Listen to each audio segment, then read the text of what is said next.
Good evening, नमस्कार, बहुत बहुत स्वागत है। मैं हूं अमित सिंह। आप देख रहे हैं इंडियन न्यूज पर हमारा खास ज्योतिषी कार्यक्रम और आज हम एक गंभीर विषय पर चर्चा करने जा रहे हैं। धरती कांप रही है, यानी भूकंप आ रहे हैं। समुद्र अपना रौद्र रूप दिखा रहा है, सुनामी और बाढ़। आकाश से कभी भीषण बारिश तो कभी आग बरसती है। गर्मी से लोग परेशान रहते हैं। ईश्वर क्या परीक्षा ले रहा है? दुनिया के अलग अलग हिस्सों में भूकंप, बाढ़, बादल फटना, भूस्खलन, जंगलों में आग यानी फॉरेस्ट फायर्स, तूफान की बढ़ती घटनाएं लोगों के मन में एक ही सवाल पैदा खड़ा करती हैं। क्या प्रकृति कोई बड़ा संकेत दे रही है? ज्योतिष और प्राचीन ग्रंथों में भी ऐसे वक्त का उल्लेख मिलता है जहां पंच महाभूतों यानी पृथ्वी, जल, अग्नि, वायु और आकाश का संतुलन बिगड़ने पर मानव जीवन कठिन दौर में प्रवेश करता है, गुजरता है। क्या वर्तमान ग्रह नक्षत्रों की चाल से ऐसे ही किसी परिवर्तन की ओर इशारा है? आशंका है कि आने वाले महीनों में प्राकृतिक आपदाओं का खतरा और बढ़ सकता है, या फिर यह केवल प्रकृति का सामान्य चक्र है जिसे हम असामान्य मान रहे हैं।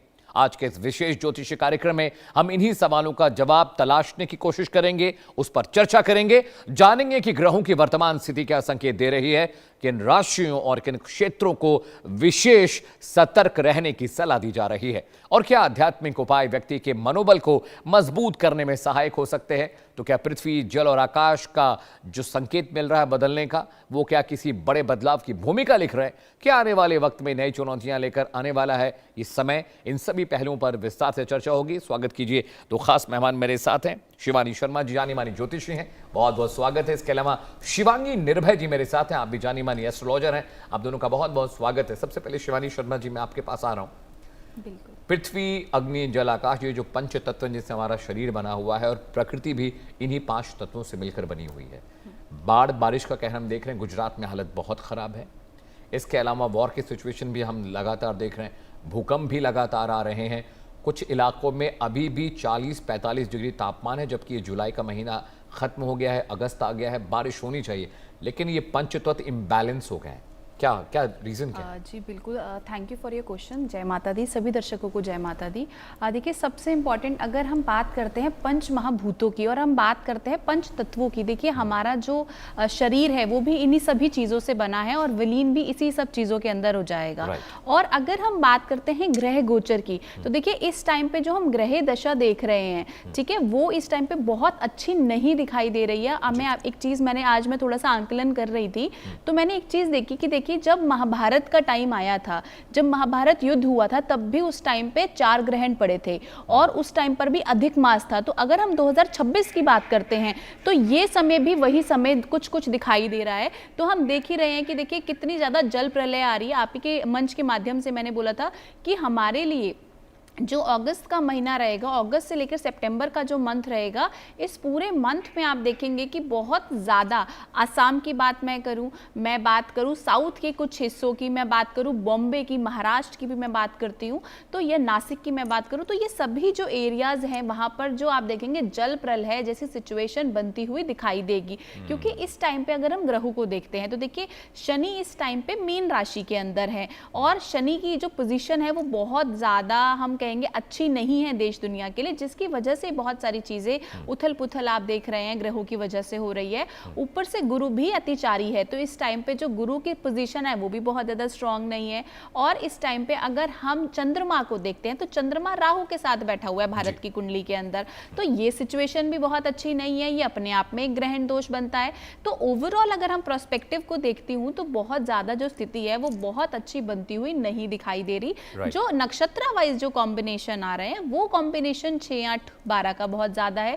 तो ऐसे में हम बोलेंगे कि हमें फाइनेंशियली जो ग्रोथ होनी चाहिए थी वो भी बहुत ज्यादा नहीं होगी। हम शेयर मार्केट को भी इस मंथ में नीचे आते हुए देखेंगे। हम जो कह सकते हैं कि देखिए ये जो सितंबर तक का ये जो पीरियड मुझे दिखाई देता है, जो मैं आंकलन कर पा रही हूँ, मतलब आप कह सकते हैं कि वो 12 अगस्त से लेकर हम कह सकते हैं 15 सितंबर तक का जो टाइम रहेगा उसमें बहुत ज्यादा विनाश होने के बहुत ज्यादा चीजें दिखाई देती हैं, चाहे वो जल से हो, चाहे वो भूस्खलन से हो, चाहे वो भूकंप जैसी सिचुएशन भी बनती हुई दिखाई दे रही है।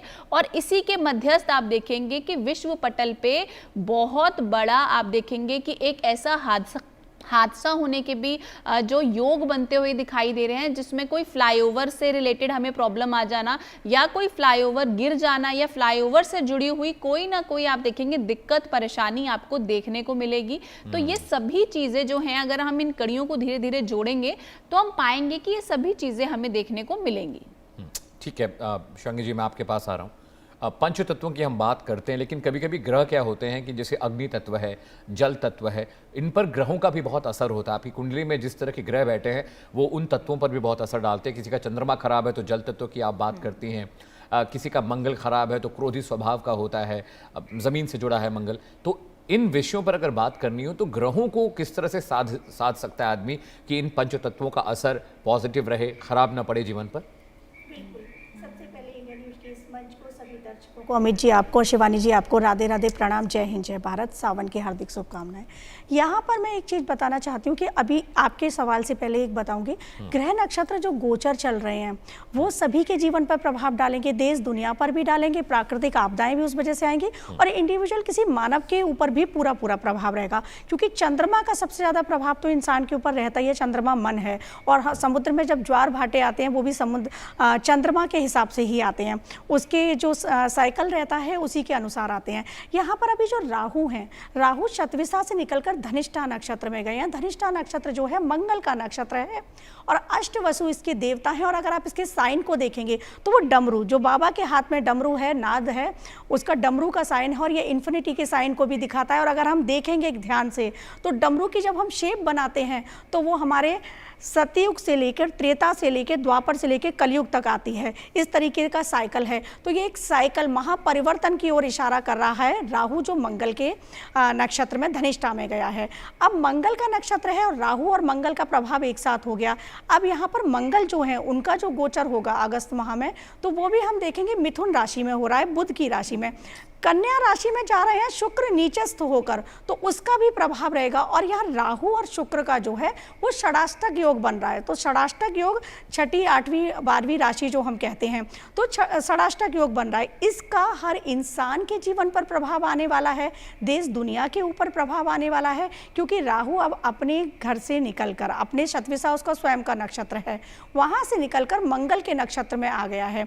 तो आप देखेंगे चाहे वो अग्निकांड की बात हो, चाहे वो भूस्खलन की बात हो, क्योंकि मंगल जो है भूमि पुत्र हैं, तो चाहे भूस्खलन की बात हो, चाहे प्राकृतिक आपदाओं की बात हो, ये होनी ही होनी है। और इंडिविजुअल किसी इंसान के ऊपर प्रभाव बताऊं तो राहु वो हैं, जब समुद्र मंथन श्रावण मास में ही हुआ था और इसी मास में राहु और केतु का जो अस्तित्व हम बात करते हैं वो आया था। और भगवान शिव ने ही उनको आशीर्वाद दिया था कि आप 7 ग्रह के साथ 2 ग्रह आप भी माने जाएंगे और कलयुग में आप राजा होंगे। भगवान शिव द्वारा राहु को ये वरदान मिला है। अब चूंकि राहु धनिष्ठा में आए हैं इसलिए ये सब बता रही हूँ। तो ये हर किसी के ऊपर अपना प्रभाव डालेंगे, हर इंसान के ऊपर अपना प्रभाव डालेंगे। इस टाइम पीरियड में जो मैं देख पा रही हूँ ग्रह नक्षत्रों का, क्योंकि सूर्य ग्रहण, चंद्र ग्रहण भी हैं आगे, सूर्य भी अपनी उच्च राशि जो स्वराशि होती है, तो स्वराशि में आ रहे हैं, जो उनका गोचर है आगे सिंह राशि में आएंगे। तो यहाँ पर सूर्य, शनि और कहा जाता है ना राहु केतु, इनकी पोजीशन देखी जाती है किसी विनाश के लिए कि या किसी इंसान के अच्छा होगा या बुरा होगा चार्ट में, उसके